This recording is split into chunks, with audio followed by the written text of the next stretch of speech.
في حياتك ممكن تبقى حاجه من اتنين، ممكن تبقى محمد عواد وممكن تبقى ياسر ابراهيم.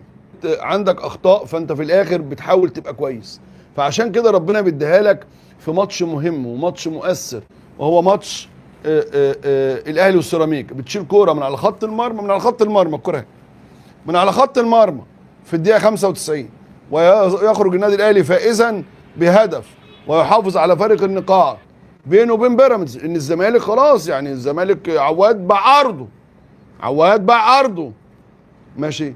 فانا مش صعبان عليا في الفيلم ده كله غير الراجل ايمن الرمادي الطيب ده، الراجل اللي طول عمره اخلاق ومؤدب ومحترم وبيبذل اقصى ما لديه عشان يعمل نتائج كويسه وعشان يؤدي اداء كويس.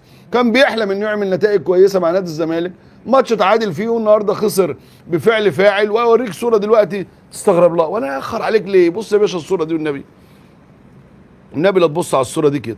يعني عاوز اعرف رايكم ايه في تعبيرات وش عمر جابر. بص لي كده على عمر جابر وقول لي رايك ايه. شايف تعبيرات وش عمر جابر وهو باص لعواد؟ عارفين الكره دي انهي؟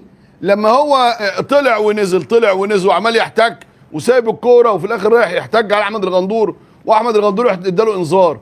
فوش هنا عمر جابر بيقول له انت بتعمل ايه؟ انت ايه اللي بتعمله ده؟ بالظبط زي لما جه الجون الاولاني فايمن الرمادي بيبص لعماد المندوق قال له مش فاهم بيعمل ايه، هو بيعمل ايه؟ بيديله الكوره يا بيه.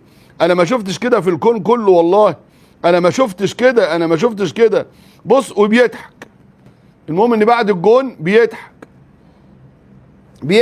طب هل الضحكه دي هي الاخيره ليه، او هل هناك من سبقه؟ يا باشا والله العظيم انا ما بص هجيب لك ضحكه تانية اهيت ماشي اهي. بص يا باشا الضحكه دي والنبي راحت فين؟ والله كان في ضحكه تانية كده والنبي لا اجيبها لك، حتى لو من على منصه اكس انا منزلها ماشي. ايه الضحكه يا باشا؟ على الاقل تشوفوا الاكونت بتاعي اهو. الضحكه دي فاكرين الضحكه دي ضحكه مين؟ ضحكه عواد مع بيراميدز. ودي ضحكه مين؟ عبد الواحد مع الاسماعيلي في 2009. عشان كده بقول لك التاريخ لا ينسى. افعل ما شئت كما تدين تدان. ربنا ما بص بقى ايمن الرمادي تحسوا انه غريب مثلا، بيقول لهم انتوا بتعملوا ايه؟ ايه اللي بيحصل في الملعب ده؟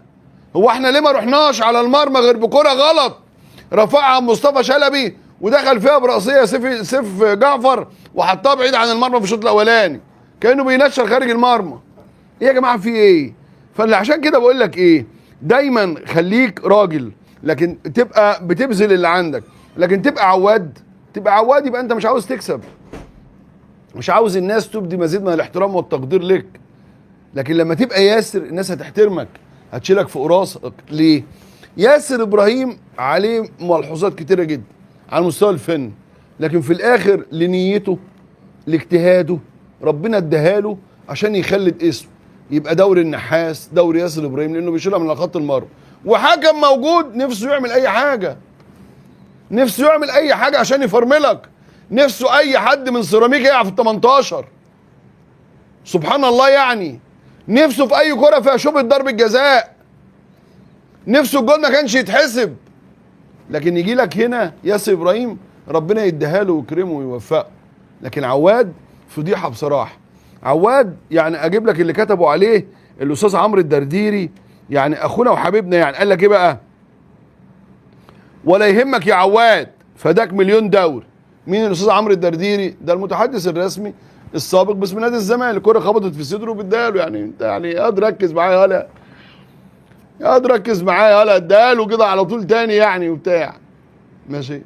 فضيحه بجلاجل. خدعوك فقالوا ان الاهلي بطل الدوري، بيراميدز بطل الدوري ان شاء الله. بصراحه خدعوك فقالوا ان الاهلي بطل الدوري، بيراميدز بطل الدوري.